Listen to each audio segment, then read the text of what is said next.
नमस्कार, मैं जितेंद्र चतुर्वेदी। मतांतर में आप लोगों का स्वागत है। मैं आगे बढ़ूं उससे पहले मैं आपसे ये कहूँगा कि आप लाइक करिए, शेयर करिए और सब्सक्राइब ज़रूर करिए मतांतर को।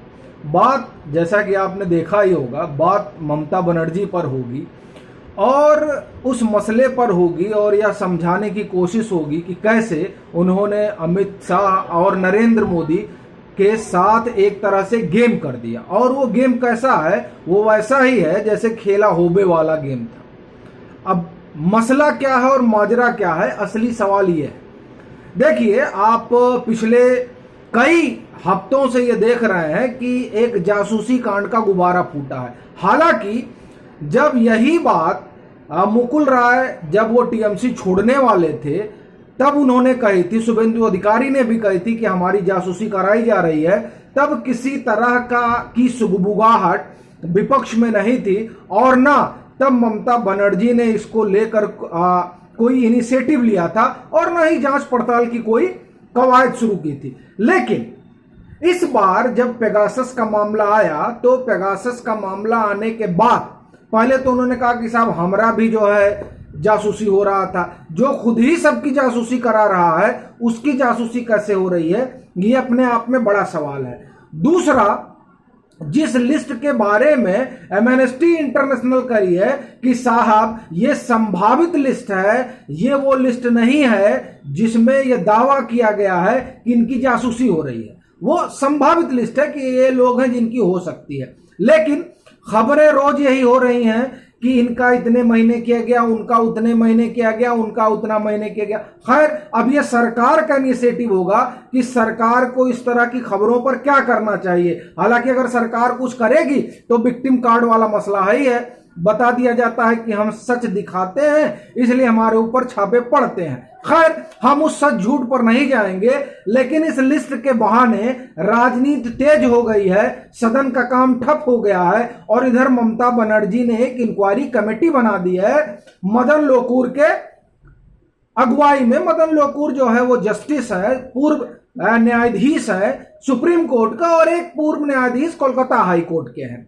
अच्छा, लोकूर साहब का अपना एक इतिहास है। लोकूर साहब अमेरिका की एक ह्यूमन राइट एजेंसी है, उसके सदस्य रहे हैं और आप देखिए, और एमनेस्टी इंटरनेशनल भी ह्यूमन राइट पे ही बात करती है। फिर लोकूर साहब जो हैं उन्होंने यूपीए के विरोध में अशोका यूनिवर्सिटी से रिजाइन दे दिया था। वही अशोका यूनिवर्सिटी जहां से भानु प्रताप मेहता ने रिजाइन दिया था और उसके बाद में कहा गया था कि वहां उनको एकेडमिक स्वतंत्रता जो जिसे आप कहते हैं वो नहीं है।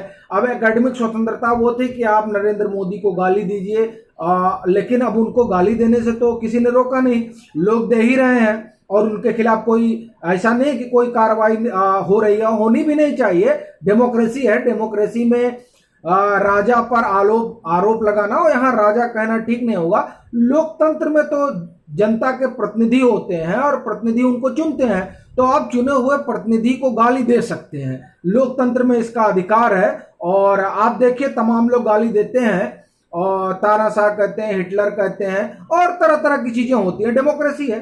खैर, तो उस डेमोक्रेसी में मदन लोकूर ने, ये अपने पास खबर है, उस खबर की मदन लोकूर हाल ही में अशोका विश्वविद्यालय में लोकपाल के रूप में शामिल हुए थे। उन्होंने इसी शनिवार को, यह खबर है, इसी शनिवार को यूपीए कानून के खिलाफ अपनी आपत्ति जताई थी। एक वर्चुअल कॉन्फ्रेंस में उन्होंने उन लोगों को लेकर अपनी बात रखी जिन पर यूपीए लगा है। वह बोले उनके परिवार पर पड़ने वाले भावनात्मक मनोवैज्ञानिक प्रभाव को देखें, उनके बच्चों को देखें। वो स्कूल जाएंगे जहां सहपाठी कहेंगे कि तुम्हारे पिता एक आतंकवादी हैं, जो उन्होंने किया ही नहीं।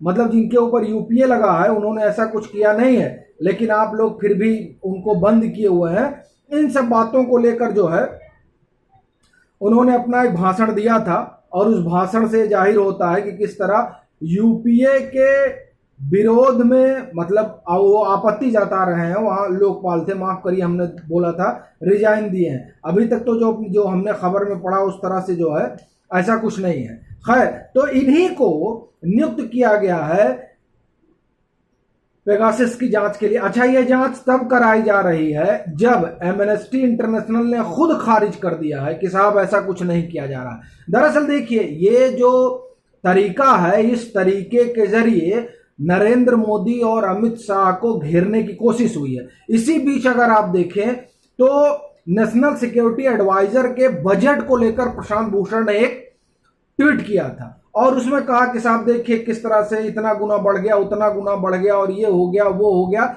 मतलब सारी चीजें बताई। और एजम्पशन ही होगा ये कि उन्होंने एज्यूम किया कि नहीं, ये जो बजट बढ़ा है ये दरअसल पेगासस के लिए बढ़ा है। समस्या ये है कि जिस सॉफ्टवेयर की बात हो रही है, जिस सॉफ्टवेयर के हवाले से कहा जा रहा है कि ये लिस्ट है, और जिन लोगों ने ये स्टोरी लॉन्च कराई, वो लोग ही जब ये कह रहे हैं कि हमने कभी नहीं कहा कि इन लोगों की जासूसी हो रही है, हमने कहा ये लिस्ट उन लोगों की है जिनकी जासूसी हो सकती है। लेकिन ये जो एक, आप ये समझिए कि एक बितंडा खड़ा किया जाने वाला मसला है, जैसे किसान आंदोलन को लेकर किया गया, सो कॉल्ड किसान आंदोलन, बाद में वो फुस हो गया और उस पर हम लोग अलग से बात करेंगे कि वो किस तरह से कांग्रेस प्रायोजित था। हम लोग इस पर रिपोर्ट भी कर चुके हैं। खैर, तो ये जो मसला है जिसको ये लोग बितंडा बना रहे हैं, ये दरअसल एक पॉलिटिकल जो है ये मूव है सीधे तौर पर। क्योंकि देखिए, एक बड़े पत्रकार है जिनका नाम अभिसार शर्मा है, उनका वीडियो देखिए, वो कह रहे हैं कि पेगासस की वजह से बीएस येदियुरप्पा को रिजाइन देना पड़ा। आप देखिए किस तरह से चीजों को गढ़ा जा रहा है, ये फेक न्यूज का मसला बनता है। लेकिन अब आप कहने को कुछ भी कह सकते हैं। तो ये जो उन्होंने आयोग बनाया है, ये दरअसल आयोग, जैसे पेगासस की एक सो कॉल्ड लिस्ट आई और उस लिस्ट के जरिए इन लोगों को घेरा जाने लगा।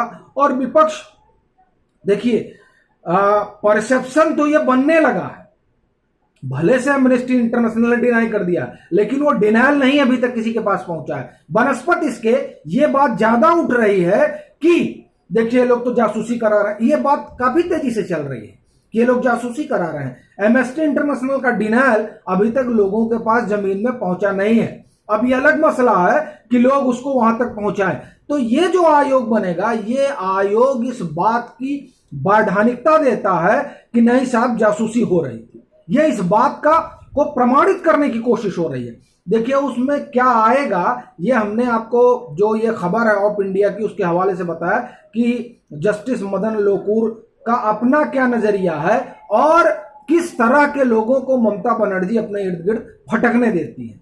चलते हैं, चलते चलते ये जरूर कहेंगे कि ये जो आयोग बना है, ये आयोग इस जासूसी वाली राजनीति को और तेज करेगा। और दूसरा, जो परसेप्शन जमीन पर बना है कि जासूसी हो रही है और जो परसेप्शन विक्टिम कार्ड वाला बना है, ये दोनों परसेप्शन तोड़ना होगा।